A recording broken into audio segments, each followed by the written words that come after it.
نبی صلی اللہ علیہ وسلم۔ خوشی اتنی ہے کہ کیا دعائیں آپ کو دیں۔ کئی سال سے ہم بھی کئی مرتبہ محترم صاحب کو اشارہ میں کہا بھی وضاحت بھی کہا کہ چھٹی اگر اس طرح ہو جائے کہ تمام اساتذہ اور بچے مجلس میں ہوں، کہا سنی کہا تلافی ہو جائے، ماں بھی تلافی ہو جائے، یہ ہمارے لیے ہم سب کے لیے سعادت کی بات ہوگی۔ تاثرات باری باری آپ حضرات سماعت فرما رہے ہیں، جو کچھ سوچا تھا لوگ بول ڈالے، تو بات بہت ساری ہے۔ شروعات جیسے یہاں میں آیا ہوں وہ مختصر انداز میں سن لیجیے۔ 2015 میں کرین حادثہ مکہ مکرمہ میں ہوا، ہم لوگ اس میں مستعفی ہو گئے، گھر آئے، 5-6 مہینے بیٹھ گئے، پھر ایک جگہ میڈیکل کر کے آئے تھے، تو وہاں شاہرو صاحب دعوت برکات میں عالیہ اتفاق سے مجموعہ ہارٹ سے ہماری ملاقات ہو گئی۔ انہوں نے پوچھا کیا کر رہے ہو؟ میں کہا خالی بیٹھا ہوں۔ امامت کرو گے؟ کیونکہ میرے بارے میں معلوم ہے کہ گجرات میں پڑھا رہے تھے، کر لیں گے۔ تو عارضی طور پہ میں یہاں نواب گنج میں امامت کے منصب پر فائز تھا۔ مفتی امیر حمزہ صاحب، ہم لوگ گجرات میں ایک ساتھ ایک جگہ رہے تھے، ہم تفریح میں جاتے تھے تو ملاقات ہو گئی کہ مولانا عبدالباسط صاحب،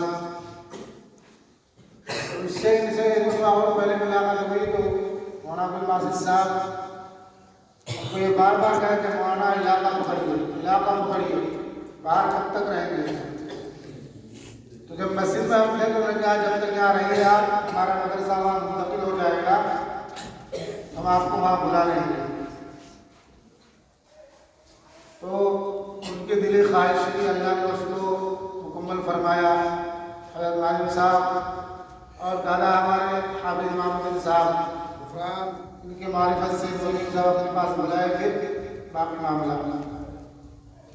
اب میں یہاں آپ سے بات شروع کر رہا ہوں۔ کس نے کہا کہ ہم تم میں جدائی ہوگی؟ کس نے کہا ہم تم میں جدائی ہوگی، یا افواہ کسی دشمن نے اڑائی ہوگی؟ 2-4 باتیں آپ سماعت فرمائیں استاد شاگرد کے تعلق سے۔ اسی کتاب میں پڑھا کہ میرے استاد ہی نے سنایا تھا، حضرت امام ابو حنیفہ رحمۃ اللہ علیہ، امام اعظم کا خطاب ان کو ملا ہے۔ ان کے بڑے شاگرد قاضی ابو یوسف جو دنیا میں لگ گئے، اور منشا بھی وہی ہے کہ علم کو پھیلانا ہے، استاد کے مشن کو لے کے دنیا میں پھیلنا ہے۔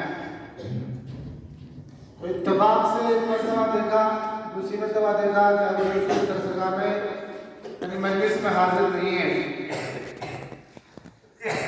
تو استاد کو معلوم ہوا کہ وہ کہیں خدمت انجام دے رہا ہے۔ تو مختصر انداز میں سمجھیے، اس مجلس میں جو امام ابو حنیفہ کے سب سے کند اور غنی شاگرد تھا، اس کو 2-4 سوالات سمجھا کر کے ان کے مجلس میں بھیجا اور کہا جاؤ اس مجلس میں جاؤ اور ان سے سوال جواب کرو۔ تو 4 سوال دیے تھے، اس میں شاید میرے 3 یاد ہے، ایک بھول رہا ہوں، کہ جاؤ اس کی مجلس میں جا کر پوچھنا کہ نماز کی ابتدا سنت سے ہے یا فرض سے؟ پھر کہا کہ کھلے میدان میں ہانڈی میں گوشت پک رہا ہے، اس میں چڑیا نے پاخانہ کر دیا، اس گوشت کا کیا حکم ہے؟ تیسرا سوال کہا کہ ایک عیسائی خاتون ہے، حالت حمل میں ہے، ولادت سے کچھ ایام پہلے ان کی وفات ہو گئی، اس خاتون کو کس قبرستان میں دفنایا جائے گا؟ مسلمانوں کے قبرستان میں یا عیسائیوں کے قبرستان میں؟ تو یہ غبی لڑکا حضرت ابو یوسف رحمۃ اللہ علیہ ان کے مجلس میں پہنچا اور سوالات داغنا شروع کر دیے۔ تو یہ اچھبے میں پڑ گیا کہ میرا ساتھی یہ سب سے کمزور ہے۔ تو پوچھا کہ حضرت نماز کی ابتدا کس سے ہے؟ کہا سنت سے، کہا غلط، فرض سے، کہا غلط، پہلے سوال میں ان کا حوصلہ پست کر دیا. کہا ایک دوسرا سوال کا جواب دیجیے کہ اس خاتون کو کس قبرستان میں دفنایا جائے گا؟ انہوں نے کہا کہ مسلمانوں کو قبرستان میں. کہا غلط. عیسائیوں کو قبرستان میں. کہا کہ یہ بھی غلط. کہ اس گوشت کا جو پک رہا ہے کھلے فضا میں اس کا کیا حکم ہے؟ اس نے کہا کہ کھا سکتا ہے، پاک ہے. کہ غلط. کہ ناپاک ہے. یہ بھی غلط. تو ہاں میں جواب دے تو بھی غلط، نہ میں جواب دے تو بھی غلط. ان کو احساس ہوا کہ اس کا تو یہ کام ہو نہیں سکتا ہے، لگتا ہے بڑے بابا ہی نے کچھ کیا ہوگا. ان کو احساس ہوا کہ میں نے حضرت سے اجازت نہیں دی ہے، اس کی وجہ سے مجھے انہوں نے بھیجا. تو جب حضرت کے پاس آئے اور کہا کہ حضرت مجھ سے غلطی ہو گئی، بتانے یہ چاہ رہا ہوں کہ آپ کے لیے دنیا وسیع ہے. تو حضرت نے کہا کہ بیٹا ابھی تم کو تو انگور بنایا تھا، کشمش بنانا باقی تھا. تم انگور تھے، کشمش کہاں بنے ہوئی.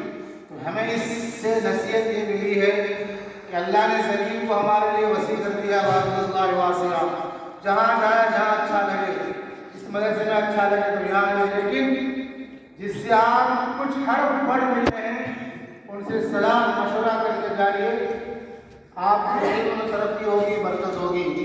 ایک یہ بات.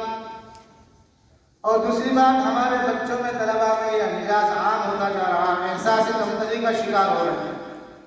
کیا ملے گا مولوی بن کے، حافظ بن کے. یہ چیز سوچنا چھوڑ دیجیے. جہالت سے آگے اس کا معاملہ ہے.